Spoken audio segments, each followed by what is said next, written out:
And good evening and welcome to another edition of Sports Corner.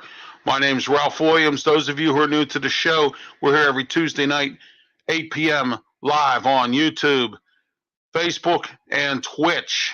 All right, so that's three opportunities for you to tune into the program here on Tuesday nights. Coming up shortly here by way of phone, my co-host for Talking Wrestling, Wrestle Talk, and Sports Corner TV edition on PCTV, Smokin' Jim FRAZIER. He's also involved in some other projects as well, and he'll tell you about that soon. Right now, he is with Al Levine, the Talking Machine. They just got done wrapping up Pittsburgh Sports Line there in Bethel Park on Bethel Park TV and also on their Facebook page.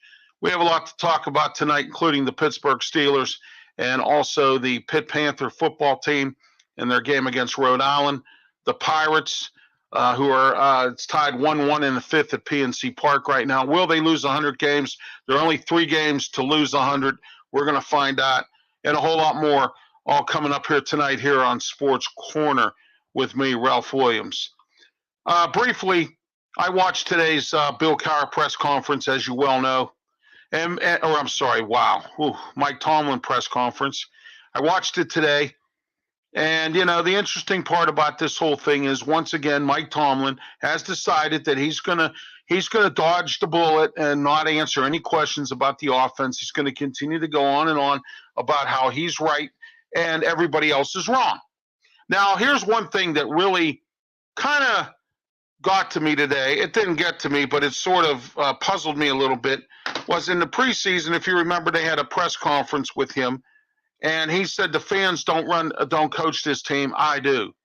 Well, one of the reporters, and I don't know which one it was one of the female reporters, asked Mike Tomlin, what's your thoughts about the fans? Well, our fans are so great, and we're our fans are the greatest fans in the NFL, and nothing like a Steeler fan in their opinion and everything else. Okay, Mike. But see, you're contradicting yourself, because earlier in the preseason you made the derogatory comment, and I quote, okay, and I'm going to quote it again, that the fans do not run or coach this team.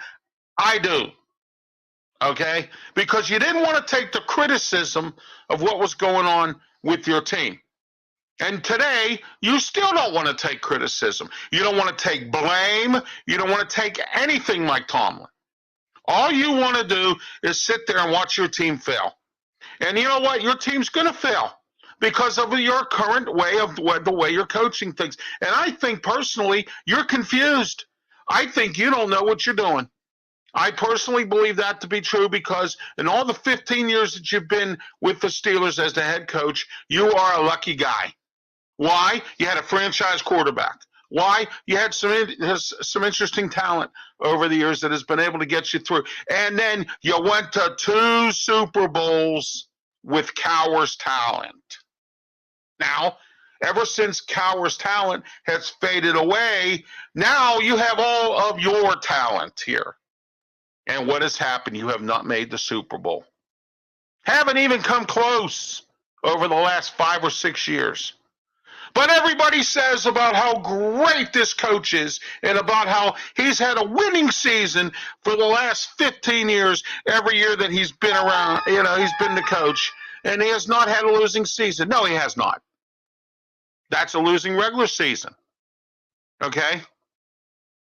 Now he's made it through, just like the Penguins, the first round of the playoffs. And I've said this many times, that I think that Art II does not want to win a Super Bowl. Because if Art II wanted to win a Super Bowl, he would have given this team the proper tools to fix the problems. And he has not. Okay? All right? And it starts with Mike Tomlin. All right?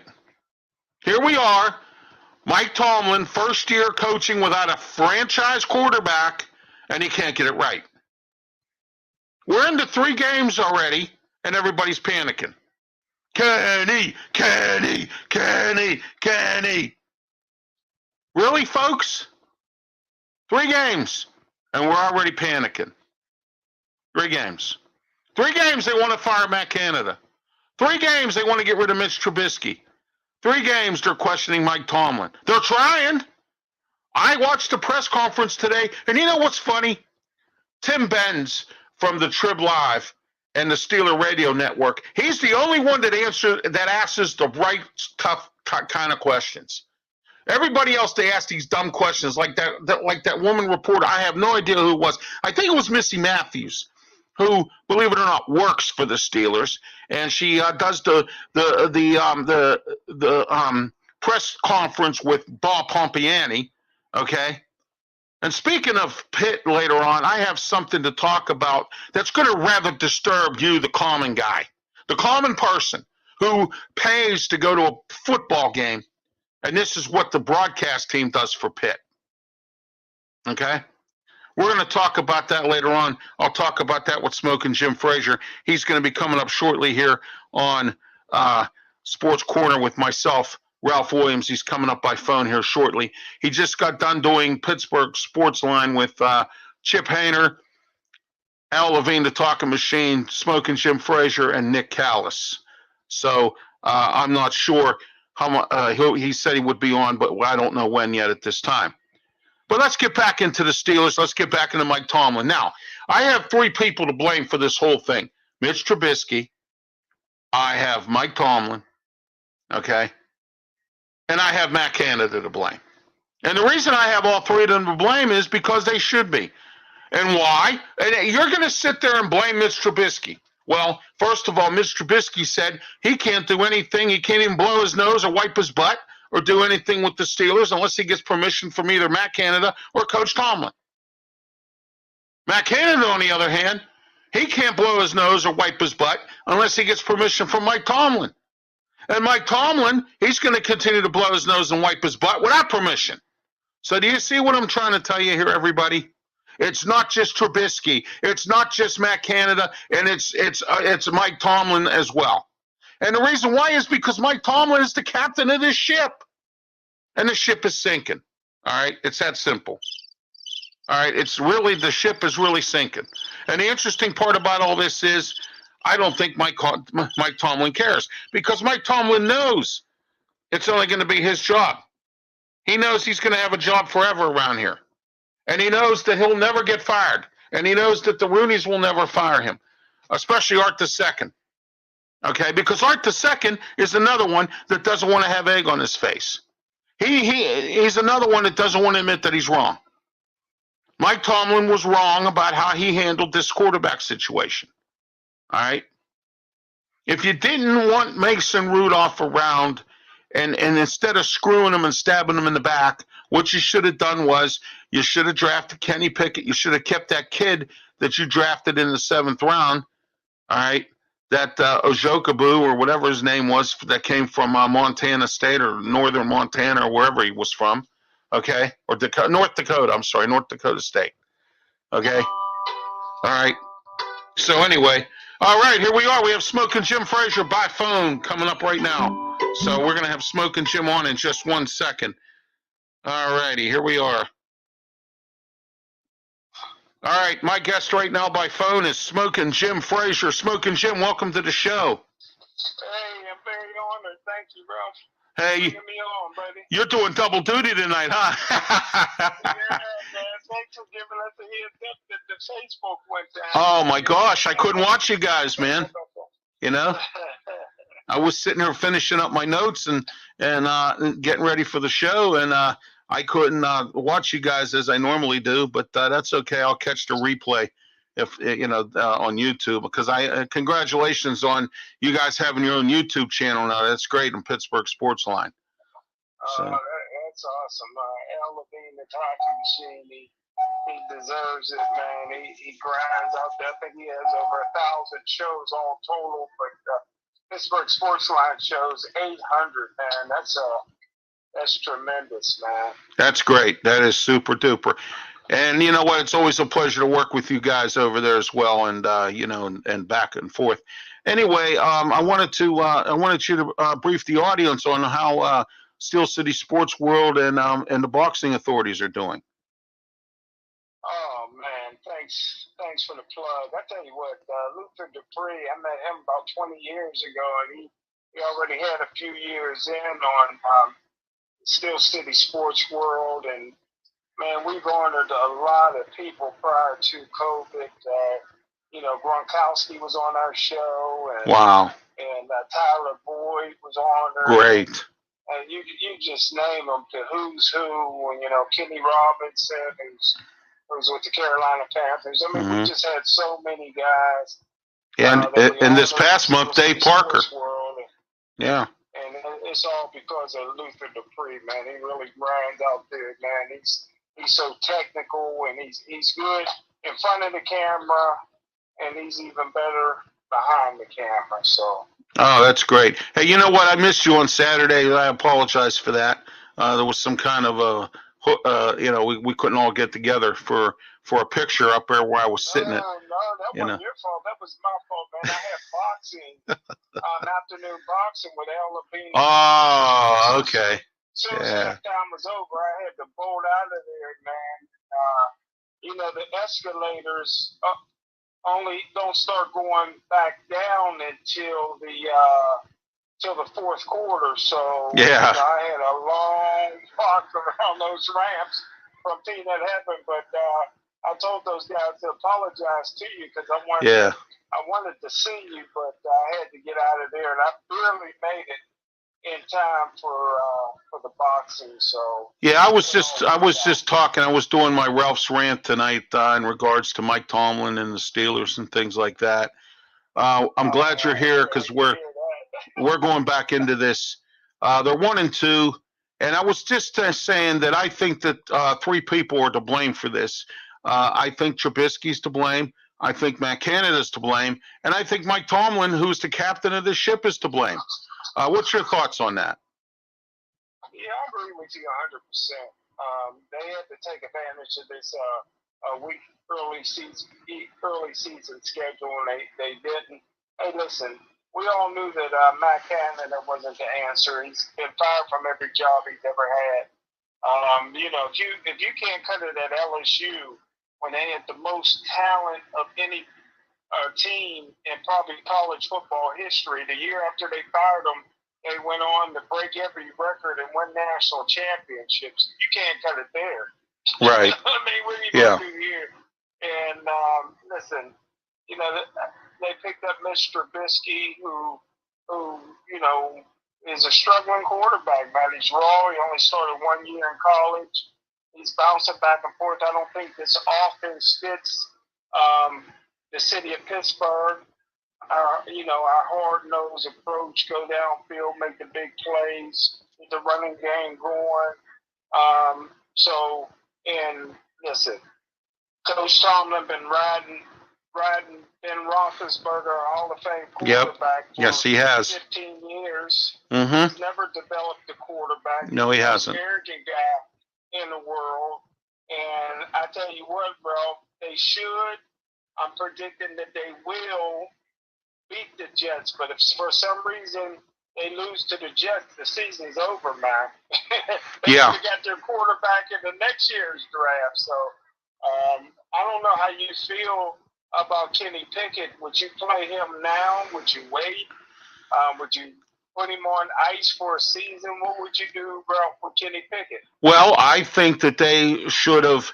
I think they should put Kenny Pickett on hold, because I think even though they wasted the first round pick on him, which they could have got him in the later rounds, as you see, all the other quarterbacks all went in later rounds. There was not one of them that picked any better than Pickett. The rest of them all went in the third, fourth, fifth, sixth round, things like that. And, so what I'm saying is I think they should have put him on ice for a little bit, kind of just, let him play out the season and have Mason Rudolph and Trubisky take turns playing. Trubisky's struggling right now. Put Mason Rudolph in. Let's see what he can do. I feel bad for Mason Rudolph because he's been in this team for 5 years. He's only played in 10 games, and that's because of Ben. And, now I thought maybe he would get his opportunity, and the Steelers didn't choose to do it that way. So they chose to do it a different way. And you can't have a quarterback competition on an NFL team like this. It's not college. You can't do it like that. You don't have enough time. You don't have enough time in training camp. You don't have enough time in the preseason, and then you don't have enough time in the regular season. And now they're stuck in a hole with a quarterback who's not doing well because the offensive system isn't workable. And now you got Matt Canada tying his hands, telling him he can't make audibles. And I just said something just a few minutes ago, Smoking Jim, and I think you'll agree with me. But Mitch Trubisky can't blow his nose or wipe his butt unless he has to confer with Matt Canada.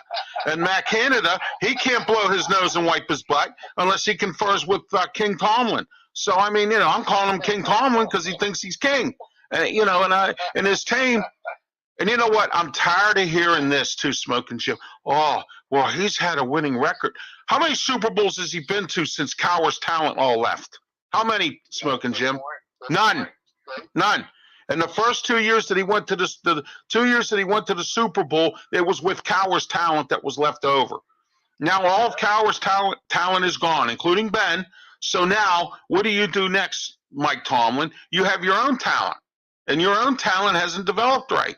And I don't think, you know what? I don't want to blame this on Kevin Colbert because, correct me if I'm wrong, but him and Tomlin both made decisions on talent. It wasn't just Colbert. Correct me if I'm wrong, but I mean, King Tomlin, he wants to be king, and you can't be king if you don't know what you're doing, and he doesn't know what he's doing.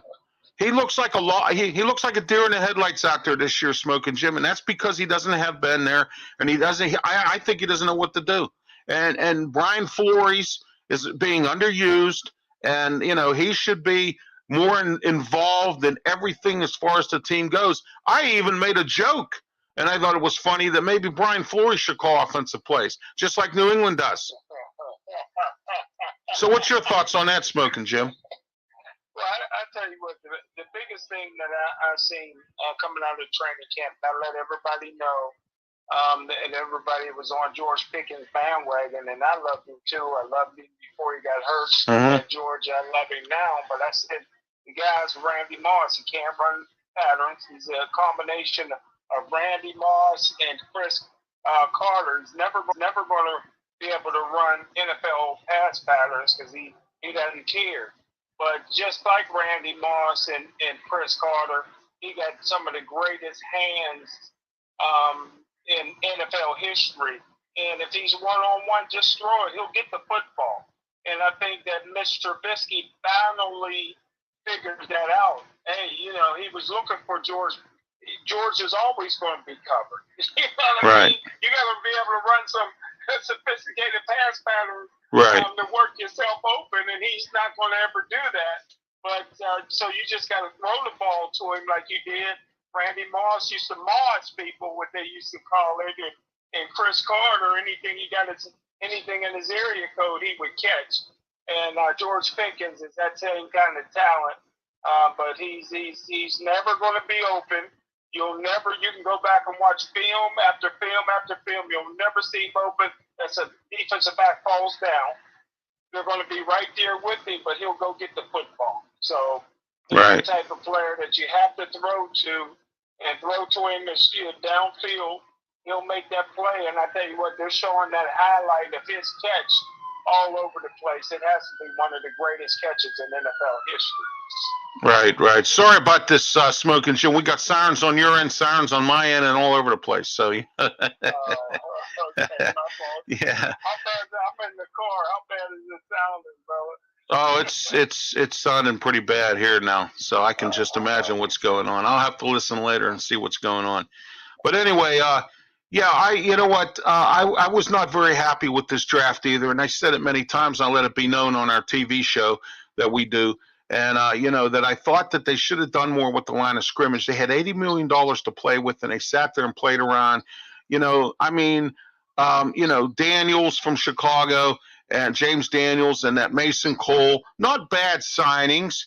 Now you got Jesse Davis here, and he's still not playing, but he might play this week because Dotson's hurt again. He's got some kind of ankle injury once again. So, and I hope they don't put Kendrick Green in, because if they put him in, I don't even want to deal with him.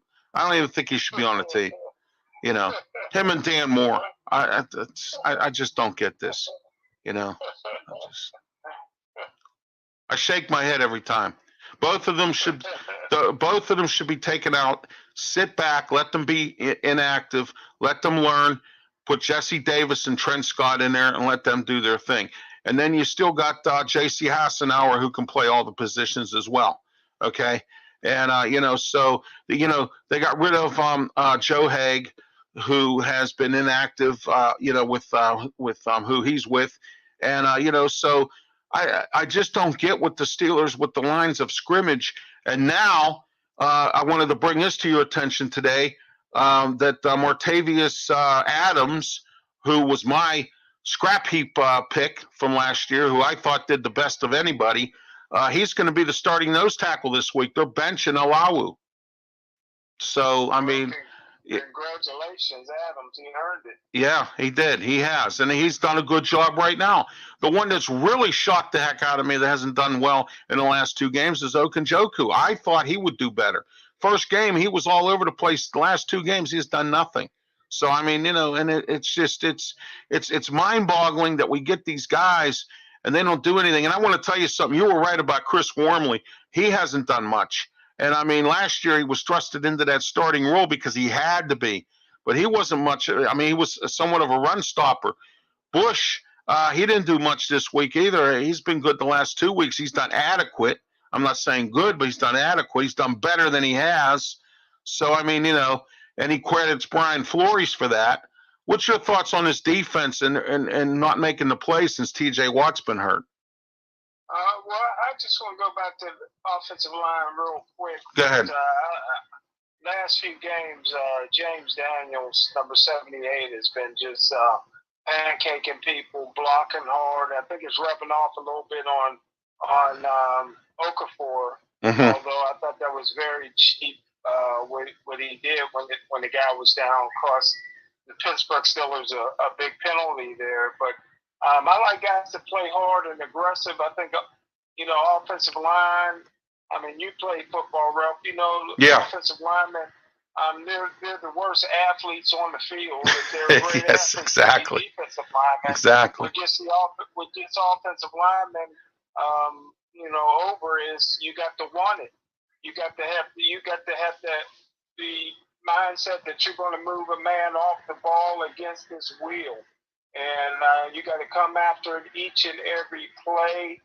My favorite offensive lineman of all time was Conrad Dobler. Everybody said he was 30, but everybody was scared to play against him because whatever it took, whether he cut you, chopped you, whether he rolled you, whatever it took, that's what he was going to do, man. And defensively, I said on draft day when he was drafted, I said that T.J. Watt would be the greatest linebacker in Steeler history. Now I'm saying he's the greatest player I've ever seen in Pittsburgh Steeler history, and I've seen them all. This defense don't even look the same without T.J. Watt. You're not seeing the penetration. They're not getting after the quarterback. T.J. Watt is just the Michael Jordan of football. And I tell you what, that now that Mika Fitzpatrick may be out with a concussion. Yes, he's out with a right now. Yes, he's on concussion protocol. Yes. And Witherspoon, I think, is still hobbling around with a hamstring. I don't want him out there unless he's 40. Well, you know who's going to play for him this week? James Pierre, I think. I think he's going to play for him. So. But I tell you what, man, they have to do whatever it takes. Like you've always said, you got to do a fake punt. Whatever it takes to win against the Jets, they have to do it. You cannot afford to lose this football game. If you lose this football game, you're going after the first pick overall in the draft. The rest of the season is a nightmare. Well, you know what? Presley Harvin may be down this week with a hip injury, and guess who they brought back?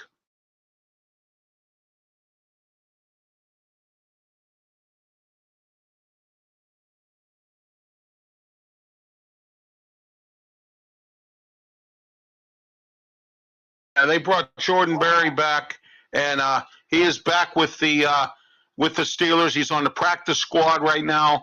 They're waiting to see what's going to happen with Presley Harvin III. I don't even care anymore because when they drafted him, Kevin Colbert made this big thing about how he was so great, and I watched him at Georgia Tech with the fake punts and the kicks and the running the ball and passing and throwing and doing whatever. But I see nothing. I see nothing going on to do anything to try to win a game. Nothing. None at all. There's no imagination on special teams. Nothing. Just punt the ball. Just grab the ball. Get the other team good field position. They don't even try to make a turnover. Like try to strip the ball out of the guy's hand. Nothing. They don't do anything, and that's. The Steelers are like this country nowadays, Smoking Jim, nothing. Nobody cares. It seems like this team it's just nothing right now. They just don't they don't have anything going for them. They're not winning games. But I will give the offensive line some credit. They have improved a little bit since the first game. So, and it was shoddy in the preseason. Everybody questioned it. It is getting better, and we'll see what happens this week against the Jets. They have a tough defense. Salah's got a good defense there. Their rookie quarterback is back. Flacco will not be playing this week. So we'll see what the Jets do.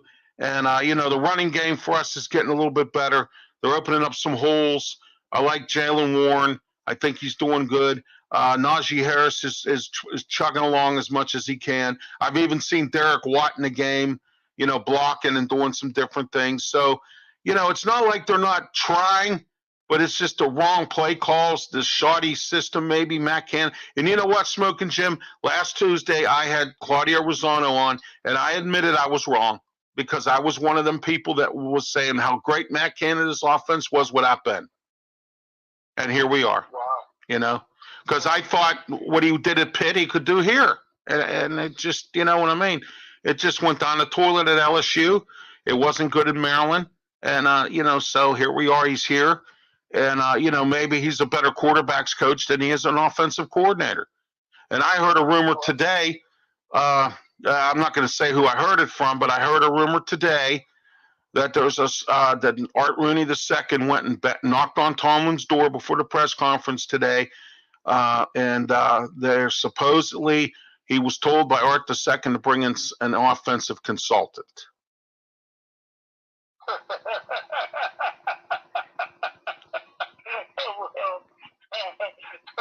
Just keep throwing mud at the wall. But yeah. Hey, bring in an offensive consultant. To go back to your special teams, and I'm all for that. Bill Cowher started off as a great special team coach. That's why that fake punt against the Oilers. How about that? I never forgot that, Smoking Jim. That was one of the greatest plays in Steeler history, I thought. His first game against the Oilers, and we had a fake punt, and Harry Newsome threw that ball perfect, too. He was like, boom! I was like, yeah, here we go. You got a good memory, but I remember, I think it was the Steelers' third Super Bowl against the Dallas Cowboys, and Dallas got the opening kickoffs, and they ran a reverse with linebacker Hollywood Henderson, and he went 70-some yards, almost scored on the play. I mean, you have to do something. And that set the exactly. tone. I mean, it took a drop pass in the end zone, Hall of Fame tight end, where the Pittsburgh Steelers even beat Dallas right. that day. But you have to do something different. You know what I mean? Yes. You have to, and something different can be done on special teams. You can get very creative on special teams, and the Pittsburgh Steelers, they like the creativity there. Oh yeah, they do. And you know what's interesting? You know how you always say the Steelers never want to admit they were wrong. Tomlin just continues to do what he's doing, and he doesn't want to admit, hey, you know what? I take the blame for this. I'm the captain of the ship.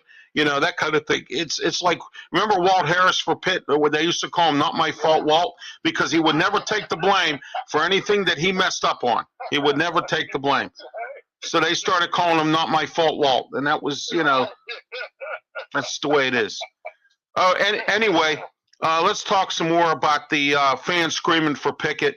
I don't think it's time right now for Pickett, but I did hear a rumor that if by the bye week, if the team is either not doing well, not nowhere to be in contention for playoffs or anything like that, or Trubisky's really doing bad, I'm hearing that after the bye week, you may see Pickett. That's the story I'm hearing right now. But we'll find out, and we'll see what goes along. Well, I tell you what, I'm not going to split hairs when they play Kenny or they don't. But if the team, like you said, if the team starts going downhill and they're having to lose a season and they're out of contention, I would play him for the simple reason you have to find out if you got an NFL quarterback or not. Right. In 1969, the Steelers had a great rookie quarterback by the name of Terry Hanratty out of Notre Dame. He was big time. He played it. He was a starter as a rookie. He did well. But Chuck Noll said, "Hey," and to himself that, if we can get a better quarterback, well, I'm gonna pull the trigger on, and they pulled the trigger the next year on Terry Bradshaw. So you have to figure out it's a good draft for quarterbacks in 2023.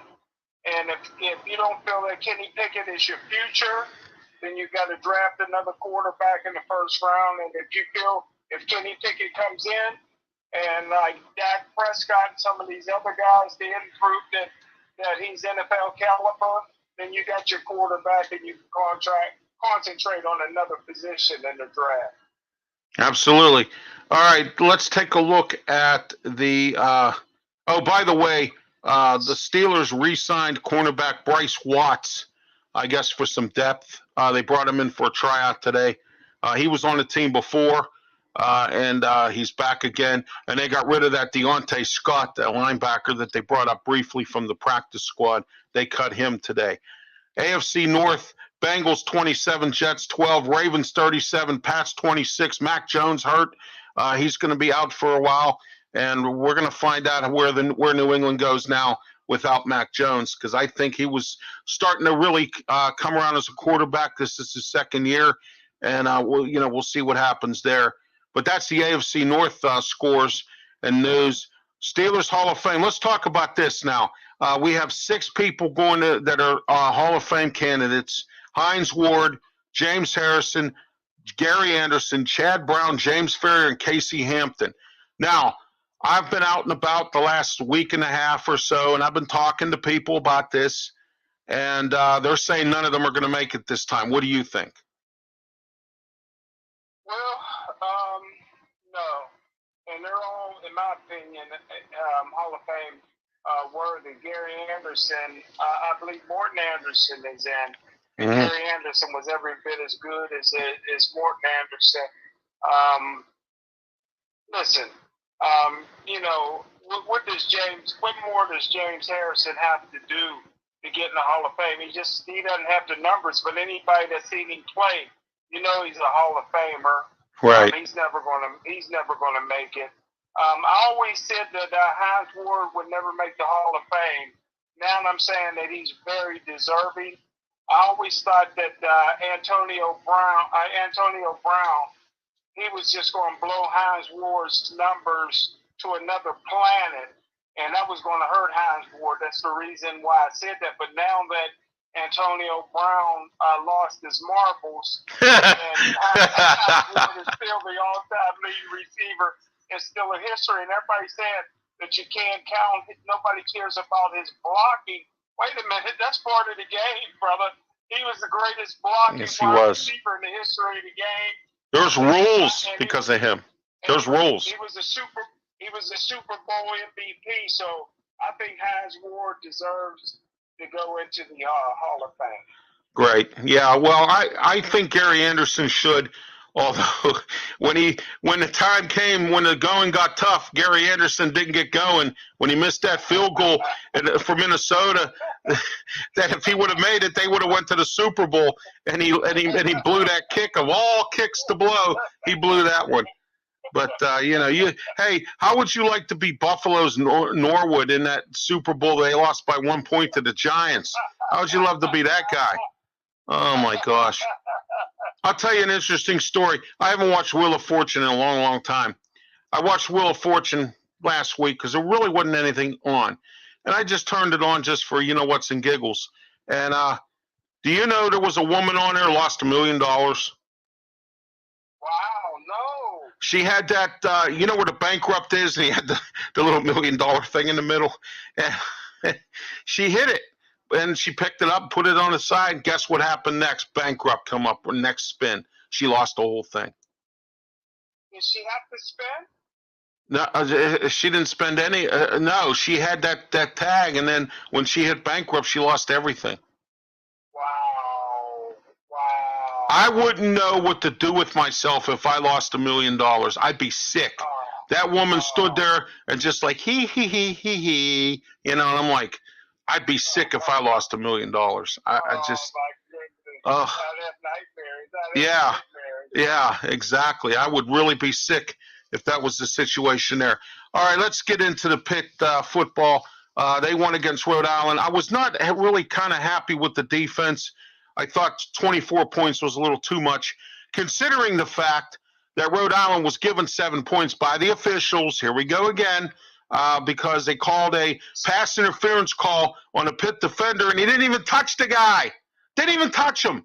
Didn't even go anywhere near. The ball was like, way over his head or whatever, and wasn't even near the guy, and the official called pass interference in the end zone. So, of course, Rhode Island was given a 7-point touchdown or whatever because they scored right after that penalty.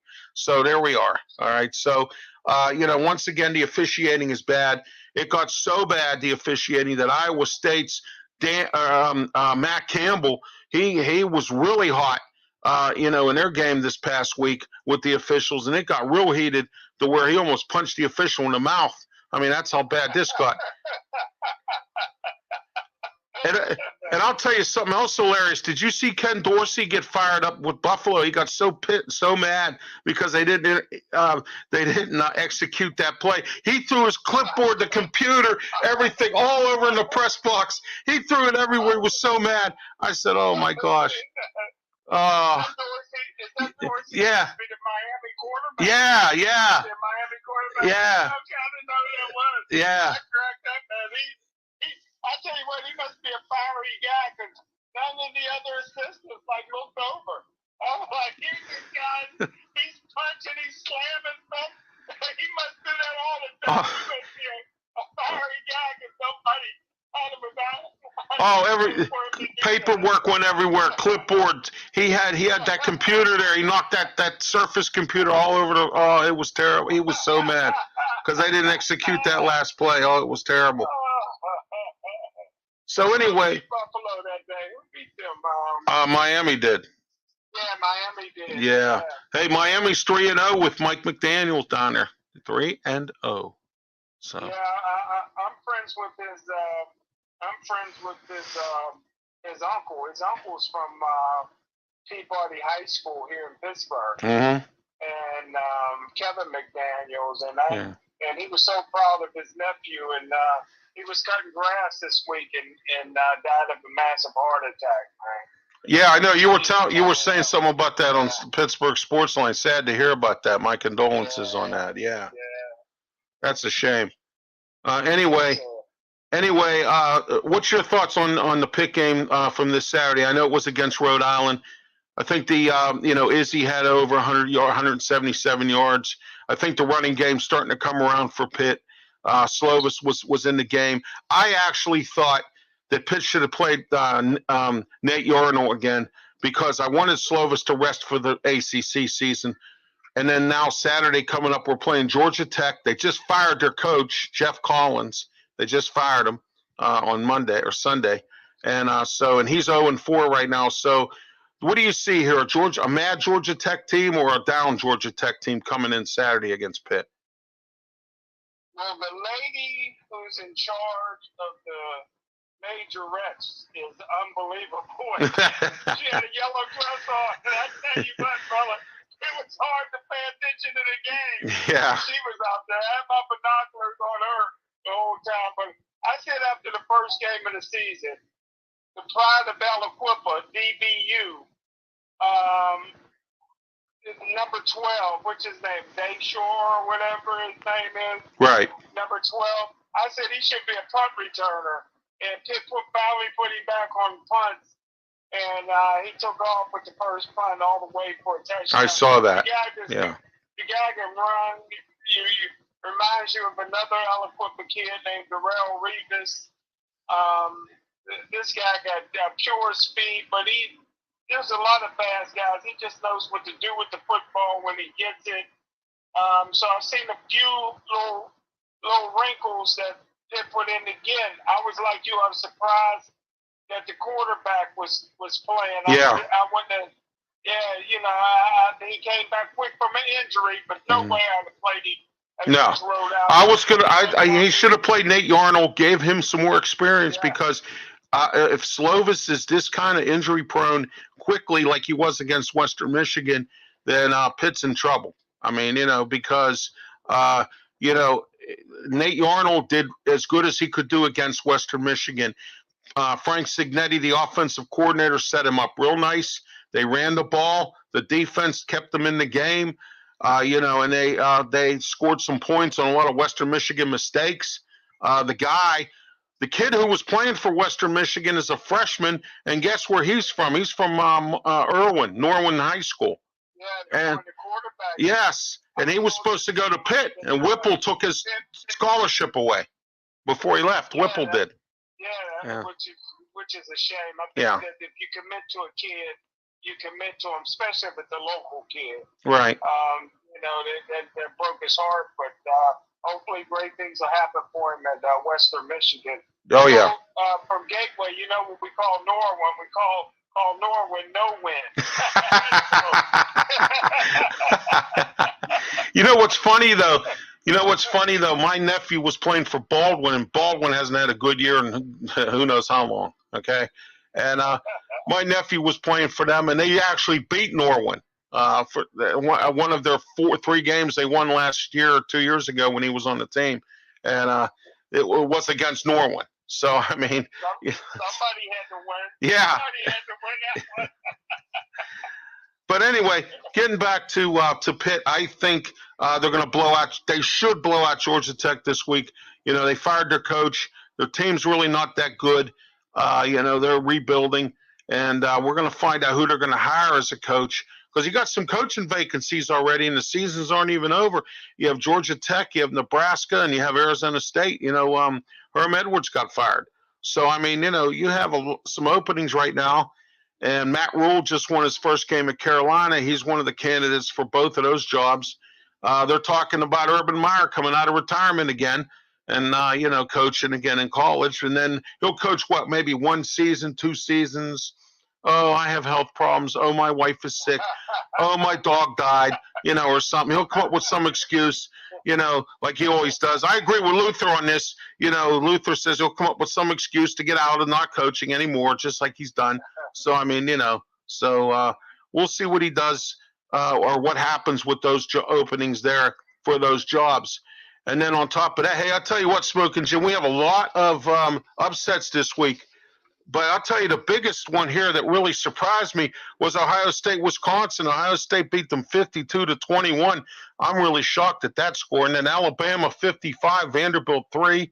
USC squeaks it out against Oregon State 17-14. Baylor 31, Iowa State 24. Iowa State is protesting that game. Like I said, Matt Campbell really went to town on the officials. Their administration's getting involved. And by the way, the Miami game, a ACC official, I think it was the Miami game. It was an ACC game. A ACC official got fired this week because of making a bad call. So maybe the ACC now is starting to crack down on this bad officiating because I saw it last year when it cost Pitt a few games. I saw it the last couple of years, even before that, it cost Pitt some games. And it's doing it now. Look what it did in Tennessee game. They gave Tennessee 14 points, because of bad officiating. And, it was in a Western Michigan game too. The guy that took out Jarrett Wayne should have been targeting, and it wasn't. So, I mean, it's just one bad call after another. But finally, the ACC took a stand and fired the guy. And, so maybe they're starting to crack down on these officials making these mistakes. Michigan 34, Maryland 27, Georgia 39, Kent State 22. Kent State's bad. Georgia, I don't know.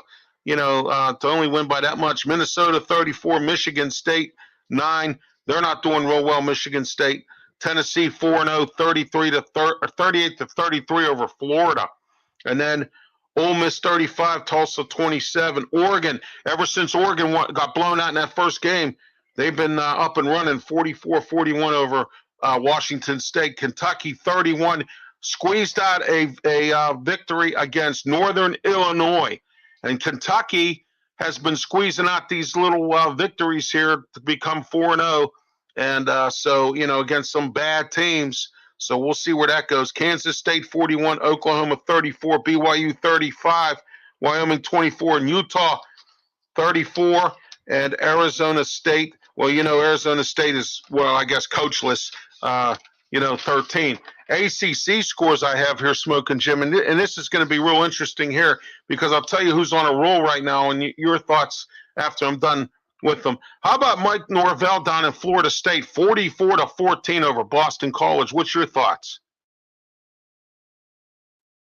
Well, I'm sure Dino Tomlin didn't get in Boston College, but I'm surprised. Boston College usually a solid program. I know. I'm surprised that Florida State beat them that bad. Just go back to your Tennessee score. I really like Tennessee's quarterback. He didn't do great against Pitt, but he's really having a great season. He is for Tennessee, and Ohio State is looking like a national champion. Oh, I couldn't believe they blew out Wisconsin like that. Paul Chryst has had that team up and moving. And here, Notre Dame, Freeman got another win now, Smoking Jim, 45-32 over North Carolina. Wow. These are ACC scores. Here's the upset. Middle Tennessee State, 45, Miami of Florida, 31. I was watching a show with some friends of mine, Scott Morganroth. He has South Florida Tribune, Steve Bellisario down there in Florida. And I tell you what, the Miami Hurricane fans are not happy about that game. Mario Cristobal's their new coach. They invested a lot of money in him. It looked like the program was starting to move, and then they lay an egg. What's your thoughts on that? Miami program should never lose to Middle Tennessee State. That should never happen. That's worthy of losing your job right there. But hey, listen, on any given Saturday, any floor, these teams is rising up. But when you got as many Division I scholarships as Miami has, it's a great program. All that team speed, you should be able to blow them off the football field. There's no excuse for that. They pour too much money into that program for them to come up short. They live and die with their football program. They should be competing for national championships each and every year. They're like Notre Dame. There's no excuse to lose the inferior competition at those schools. Clemson 51, Wake Forest 45. These are ACC scores I'm reading off to you, Smoking Jim. But I got to tell you, Wake Forest last week, they played Liberty, and they only won by 1 point. Liberty looked good, even without Malik Willis. They looked really good.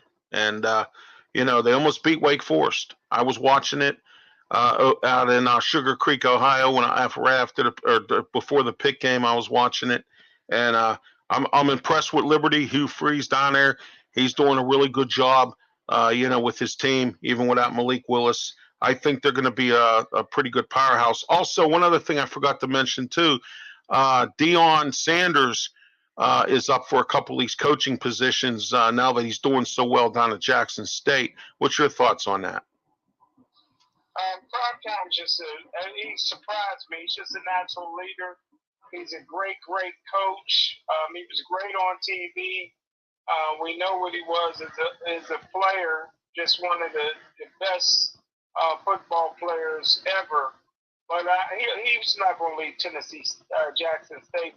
His son is one of the best quarterbacks in the country. He's only a sophomore. Mm-hmm. I think his son will probably get some Heisman Trophy votes this year as a sophomore. Right. He's unbelievable quarterback. the things that he's doing at Jackson State, man, is unbelievable. Back when Grambling used to be, you might be too young to remember when on Sunday mornings they used to show Grambling on highlights on TV, along with Notre Dame and USC.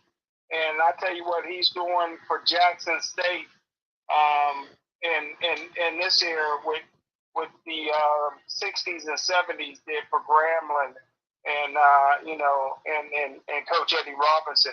This guy's he has division. He's not only recruiting Division I caliber players, but he has Division I players transferring down to play for him, and he got quite a few white players on his team. It's a traditionally black college. The punter and the field goal kicker is white. The backup quarterback transferred from Ohio State. He's white. So there's a number of white ball players that's coming to Jackson State because they like what Deion Sanders is doing. They're averaging over 50,000 people at their home games. Wow, that's great. Yeah, I mean, things is happening in Jackson, Mississippi. I don't like to go to Mississippi for nothing, brother. But if I do, I'll go down there to Jackson and check out a game. But yeah, so he's not going to leave at least for another 2 years. When his son, or his son may leave after his junior year, who knows? But as long as his son is there, he's not going to leave that program. Oh, okay. Well, here we are, NC State from Raleigh. As you know, I like NC State because they're in Raleigh, North Carolina. 41-10 over Jim Moore's Connecticut team. They've gotten blown out the last just about every game except for the one against Syracuse. WVU, since they lost to Pitt, Smokin' Jim, 33-10 over Virginia Tech. Virginia Tech don't look too good with their new coach. Virginia don't look too good with their new coach. Duke don't look too good with their new coach. And, Miami just laid an egg with Mario Cristobal as their new coach. And then Georgia Tech needs one. Go ahead. Hey, Ralph. Yeah. I hate to break in, brother, but you predicted at the beginning of the year that Syracuse was going to be good. Are they still good, brother? Yes, they are. You ready? 22-20 over Virginia. And I watched that game. I watched it. It was at the. Yep, I did. I said Syracuse was going to be good because I'm telling you, you know what, Smokin' Jim? When you're walking on eggshells, as Dino Babers is up there, when you're walking on eggshells, you wake up, and I think Syracuse is going to have a good season this year, better than most. He's done okay there. They've been in some low bowls. But the last couple of years, he stunk up the joint a little bit, and he's walking on eggshells. And I think it's the last year of his contract. Dino Babers, so we'll see. I mean, it's only 4 games, but I did predict it. I said Syracuse, when you're on the bubble like that as a coach, Smokin' Jim, you know it as well as I do. You start stepping your game up because you don't want to lose that job. And, it doesn't work well with recruiting. We all know that. And, Louisville 41, South Florida 3, Kansas. I tell you what, Kansas is on a roll. Here's another team. They beat Duke 35-27, University of Central Florida 27, Georgia Tech 10. And that was the fate for Jeff Collins down there as well. Also, NFL news, Smokin' Jim, former Steeler linebacker Derek Tuska and Claudio Rosano's favorite player on the Steelers, claimed by the Chargers. So claimed by the Chargers. So, and I've got, let's talk a little bit before we go here. We got about 6 minutes left in the broadcast. Pirates 57-97. They need 3 more losses to hit the 100. And they just signed Miguel Andujar from the Yankees. He's playing first base. They optioned Michael Chavis and Greg Allen back down to the minors and brought up Jose Gude, also from the minors. And they're tied 1-1 with the Reds right now in the 7th inning at PNC Park. So just wanted to let you know about the Pirates. What's your thoughts on the Pirates?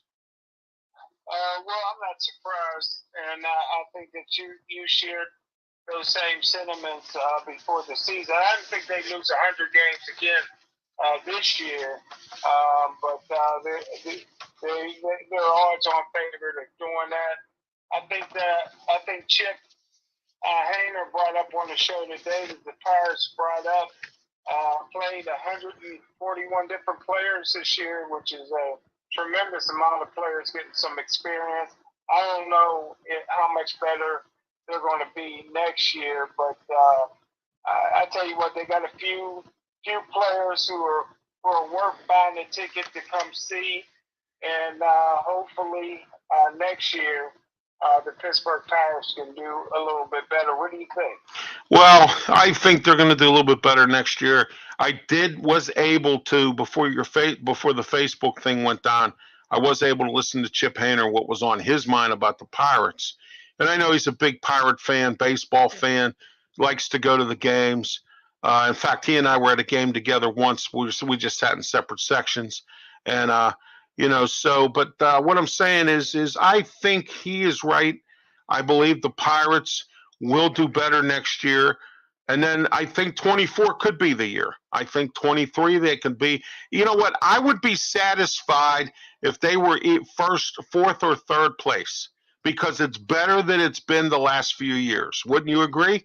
I mean, I would think that would probably be a goal that I would look at for next season. And then 24, you look at the wild card, or you look at maybe in second place, and then 25, here we go. Now, and that's when, you have these guys are a little more grown up. They're a little more able to play better. They have more experience. I'm hoping Derek Sheldon brings in some different coaches. And I've said this before, I'll say it again. Claudio has said it, and so has Al Levine. You got to bring in the right kind of coaches to coach these guys. You can't bring in shove a square peg into a round hole, and that's what I think the Pirates have done too much of, and they need to start understanding that you got to bring in the right kind of guys to coach these guys up. And I know that some of their veteran players, and I agree with Chip too, when he said they got rid of some dead wood, and they did. They did get rid of a lot of dead wood. And I'm glad that they did that. And we'll see what they do next year. But this year's a wash. I predicted they were going to lose 100 games. I was not falling for the trap that I fell in last year when I thought they were going to be 500 and they lost 100 games. So, I wasn't going to have egg on my face twice. And that's, what I mean, So. Hey, Ralph, when they got into the Guinness Book of World Records for consecutive losing seasons, how many was that? Was that 20 or 21? Or I think it was 21. 21. I think they'll break that. Yeah, 20. Yeah, they. I think they're on their way to breaking that, brother. Yeah. Well, I want to explain something to you that a lot of people don't know. Okay, there's a lot of people that don't know this because a lot of people don't watch the news. They don't keep themselves informed. They don't read anything, any papers or anything like that. I'm a well-read person. I want to have information. I want to have, I want to be informed, okay?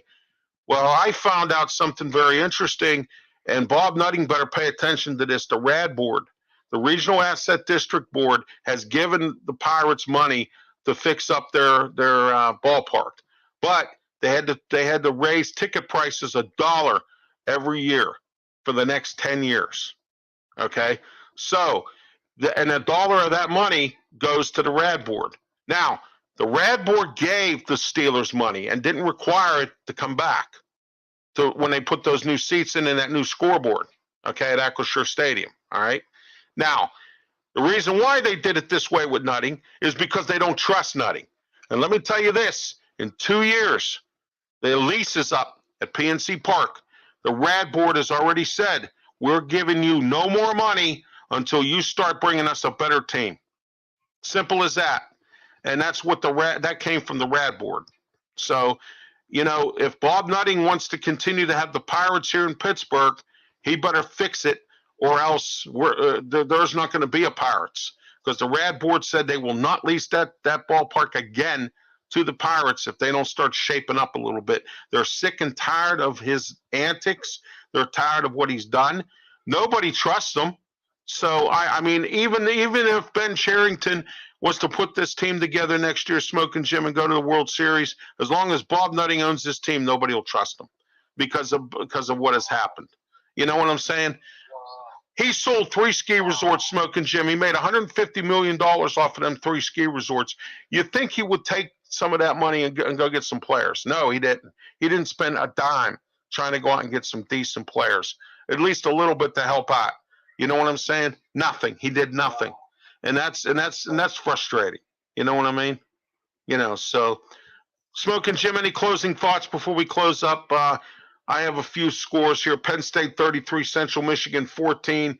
Duquesne plays Stonehill this week on Saturday. As you know, Saturday's my birthday. How you like that? So, Happy birthday, thanks. Eastern Tennessee State 45, Robert Morris 3. Robert Morris will play this Saturday at Delaware State. The Riverhounds playing Orange County in the championship game at Highmark. They tied 1-1. I watched a little bit of that game. I wasn't a bad little gamer. I watched that on Saturday. So what's your final thoughts, Smoking Jim, before we go? And I want to thank you for being on tonight. You're welcome on here anytime. If you want to come on every Tuesday, that's fine too. That doesn't bother me at all. You know, it's up to you. And don't forget Thursday, 6 p.m. PCTV channel 21 Comcast 47 Verizon Cable. Myself, Smoking Jim Frazier. We're live. 231-2288 will be the number to call. We want your comments. We have a lot to talk about Thursday. And also, we're going to have 15 or 20 minutes toward the end of the show and talk about wrestling like we always do. So, Smoking Jim, go ahead with your final thoughts. Well, all I got to say is honor to be on with you, Ralph. Anytime I can get on with you, I will. You're the best in the business, brother. Well, I appreciate that. And also, tomorrow night, 7 p.m., right here on YouTube, Facebook, and Twitch. Myself, Smoking Jim Frazier, talking wrestling. Oh, we have a lot to talk about. Raw was pretty interesting last night, and we got to talk about Friday. SmackDown coming up is going to be real interesting. I'm hearing some stories as to what's going on there. I got an AEW breakdown as usual. And then Thursday night Wrestle Talk, myself, Smoking Jim Frazier, Mark Mancini, and Clayton Truder, contributor, 347-205-9631 to listen to the show. That is Thursday night at 8 p.m. right after our live call-in show on Thursday night at 6 p.m. PCTV channel 21 Comcast 47 Verizon Cable, and on Facebook at PCTV's Facebook page as well. Smoking Jim, thanks for being on the program. Thank you for watching. This has been Sports Corner. Be safe. Have a great one.